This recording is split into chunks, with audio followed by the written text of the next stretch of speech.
loina loina na akhoi sakhangdaba mayam unaraga sakhangbi khudong chaba ma phangbase khoi yamna laibuk phain haini tabung malem sembiba ibongo laning thoma bu ahan bada khurumje adugi matungda laiba khuding makki mathakta thawai geba bor na diyektaba aduga nungsi chanana leibagi bor adu pibi bu oisanu haibase ahan bada haitokjege akhoi ngasi asumna akhoi mayam tinarabanina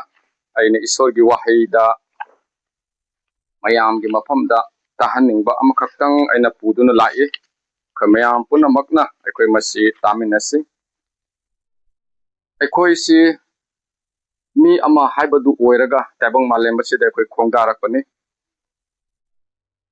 sasan aduga uchek waya mayam khudingmakki ibungo mana sembi kiba khusem khudingmaktegi akhoi mioi ba haibasana khwaidamaki heli khwaidagi ahenba adugumba jibadu akhoi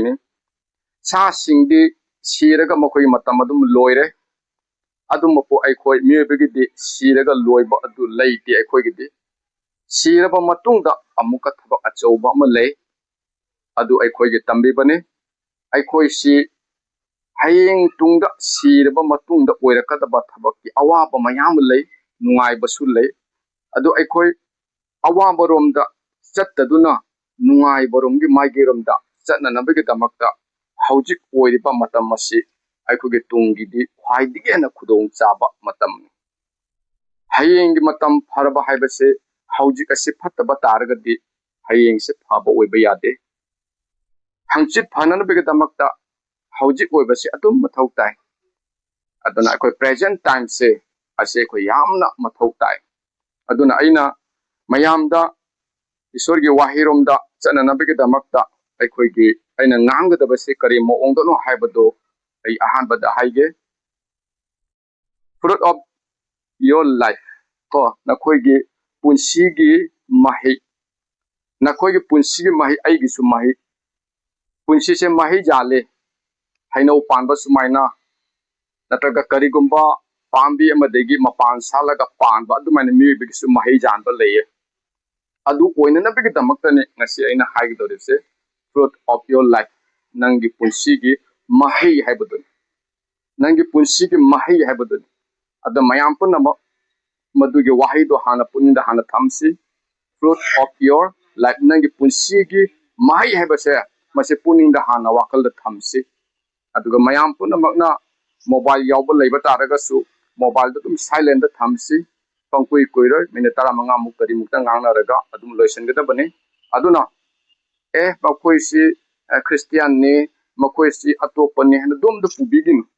dom na kandu oiba taragadi adungi wakhanda lana chathigani isor haibasidi nakona su khangi isor ama khaktani haibani aduna aikoi isorgi wahai tari bani haibasi aikoi nene hona su khandisi ko karigino haiba matamda aikoi isor yaudagade aikoi hingba ngamdabani aikoi punsi ase ama khak aikoi se matam supada loina dunata leiba aikoi bu mama mapa leitraba macha amagumna thamamba pamdaba isor makha aikoi ga loina duna lei aikoina no nganbadegi huren tumumdai matamdi yoba phawbada aikoina tawriba thabak mayamsi mana loina isalaga thami aikoigi afaba aikoigi phataba khudimokse mana loipuna ma yengduna lei iduna lei haibase sigi iduna leiriba asi tawriba mayamsi heng matamamde loina aikoi hisab aikoina phangugada bangatani aina afaba tawbagi mahidu aina afaba oina phangugani phataba tawbagi mahidu aina phataba oina phangani mase aikoigi शास्त्र की like तैकोना Bible हन हाय सिगी Bible की like सिदा शास्त्र की वहाई सिदा इबदुनी अदुना अखोई अदोम न सोयदना अदोम की अंगांग सिंगसी लोइना फनिंगमगनी अदोम की इसा सिंग इचु सिंग सोयदना फनिंगमगनी फनिंगदब कनासु लैरो आइगी इसा फनिंग बाइबसे मे बिगी हाउना सानी मदुमबपु आइगी इसा फननब फनरप मतमदा अहानब मक्तदा I is very much important. I have a security and a matter. I have a secret of Yade.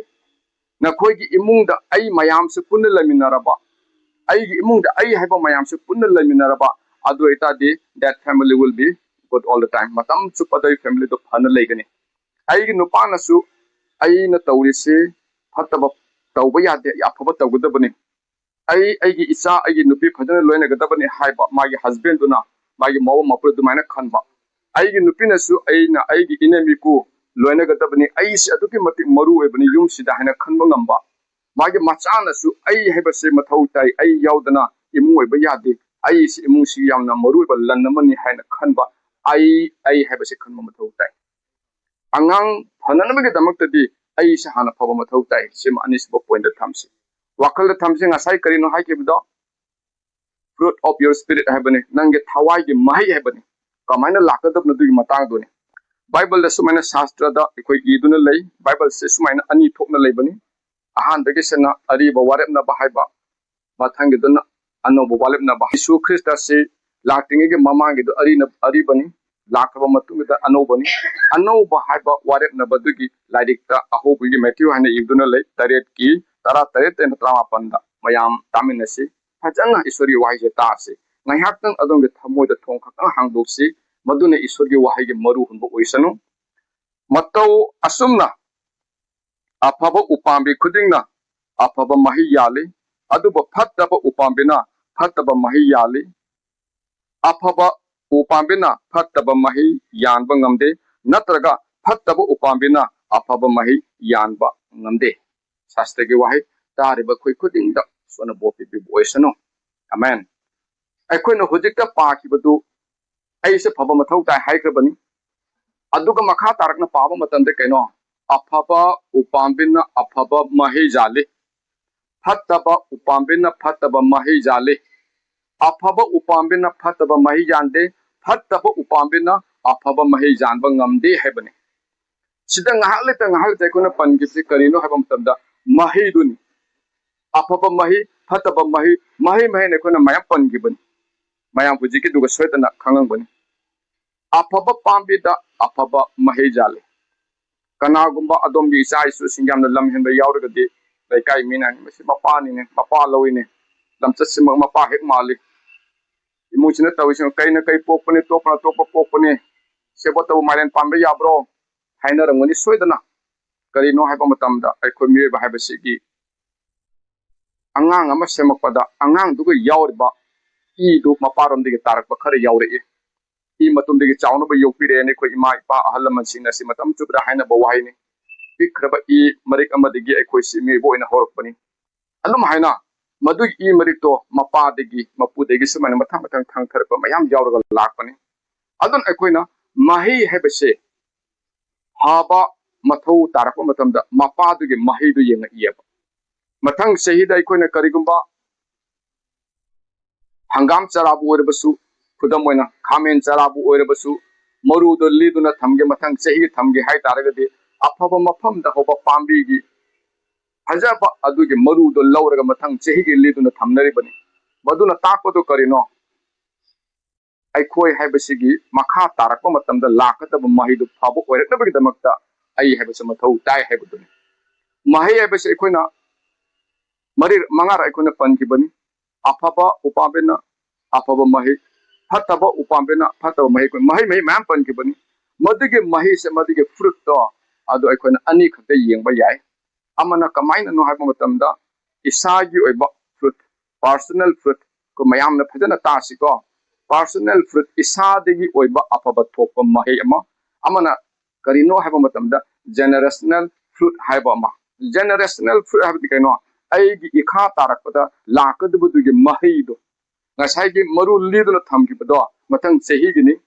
the mathang chehida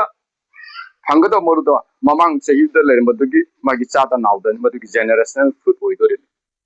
aduna aikoi su kedori aikoi gi punsi se afabo oiba targadi aikoi tungda lebai gi isa aigi isu aigi chada nauda sindo phagani aduna aikoi karino ngasai haikibado ai haibase phattaba yade haibuduni koi haibudo ai se phattaba yade ai phatrabadi ai ikha taba kaidongai du bi yade adomgi imungda laminariba maru mapang nataba ichene naw sing aduga mama mapa punna laminariba ngahak lete khoi launaba ngahak lete khoi khanaba ngahak lete phunaba mayam yauri bangaktani imung amagi nature hauna phunchani adungu aikoina isor gi wahi sina aikoge thamoida matam chupada leiba matamda madugo imung aduri kedoni afaba